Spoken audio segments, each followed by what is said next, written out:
The council's requested information on page 3. There's bullet points. The parks and open space bullet point, please. Now the DPD is being directed to work with parks.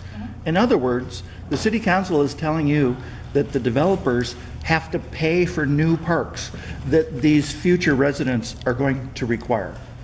So the question is, why do our developers not pay for a parks fund? Why is it that the citizens keep having to come back to for levy after levy after levy?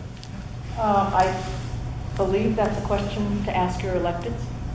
It says you're supposed to work with parks. What are you going to tell parks? This does not say that we're supposed to come up with the city does not have impact fees for parks or other things. And so that's a bigger question. You don't have to work with parks, but it says we would like DPD to work with the Department of Parks and Recreation to quantify how the recent and rapid development of microhousing in certain urban centers and villages has increased the amount of open space the city would need to provide. In other words, this influx of high-density population is creating a demand on city services. The city services will be delivered in the future, and those services have to be built. So how is it that you are going to work with parks to make sure that we have enough parks? So what we will do on this one is first look at what the parks and open space numbers are. The comprehensive plan has general goals, and some neighborhoods have more, some neighborhoods have less, and over time with the parks levies and things like that, communities have participated in terms of determining where the money should go for parks and open space to try to meet the goals of the comprehensive plan. I think what you were asking is something that's more of an impact. I'm asking where the money is going to come from. You just said you're going to try and determine where the money is going to go. So my question is, I didn't say that. Where will the money come from? Right now, our parks and open space are funded by, primarily, I think, by the levy. I'm talking about the new residents that will be moving into these facilities in the future. You know, I think actually what Dan's just trying to say is that it's a political issue, and impact fees. There are no impact fees in Seattle.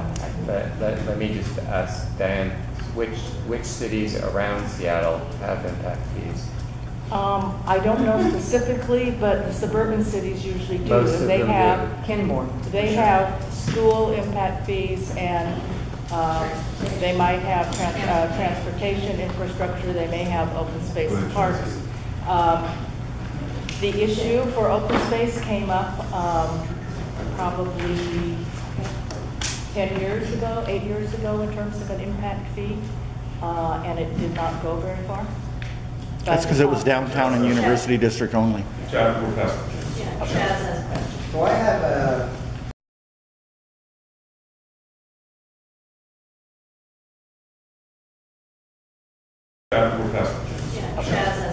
So I have this is a roll-up for you, by the way. So this zoning code will be part of an SMC, but at the same time, we're working with the Planning Commission on the transit center initiative. The transit community. Right. So is there, in your mind, do you see a linkage between the micro-housing,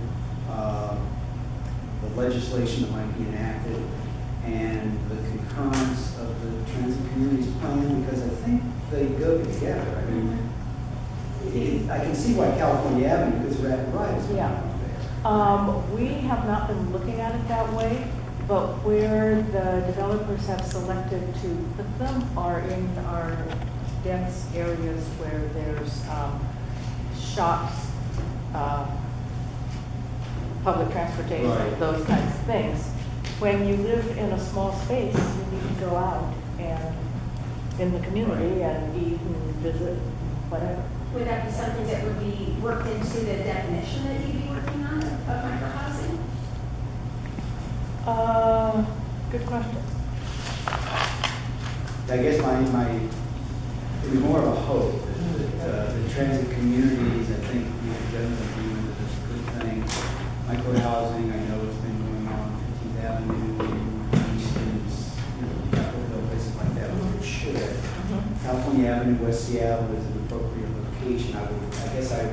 as a planner, I guess I would like to see you all looking at both scopes, both long-term comp plan and near-term SNC implementation, trying to align them, I think, if that's possible.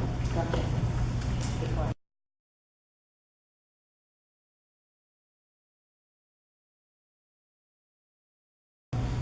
I have another microhousing question, and that actually relates to the impact fees a little bit. I'm assuming that because this is their affordable housing units, that they actually get that King County program for tax, basically for tax exemption for a number of years. So Not anymore. Okay. No, not anymore. Because theoretically, and we didn't know about this until after some had been approved, they were apparently, some of them were apparently going to Office of Housing and saying, say it's 500 for the bidder. This 500 unit, this 500 are all affordable. We looked at that as 8 times 5 is $4,000 a month, and that's not an affordable unit. And so that has been changed to the director's rule from Office of Housing. Because they were, at one point, they were able to basically, get more density, basically for free, pay no impact fees, and then get a tax exemption, so they didn't even have to pay a lot of property tax. So that does create equities in terms of it puts a burden on the rest of the community from a tax perspective. It's one of the issues that people are very concerned about. Well, thank you very much, Diane. Thank you. Ed was good enough. We're done. Ed was good We're enough. moving the to agenda, copy Roger. another, So we're having a CNC update. It is a public meeting, and Ed was good enough Roger. to just copy another Roger. view on the, and You're so. interrupting me, I'm hijacking. I'm not, I'm just saying that this is also on the table. So Thank you. Thank you.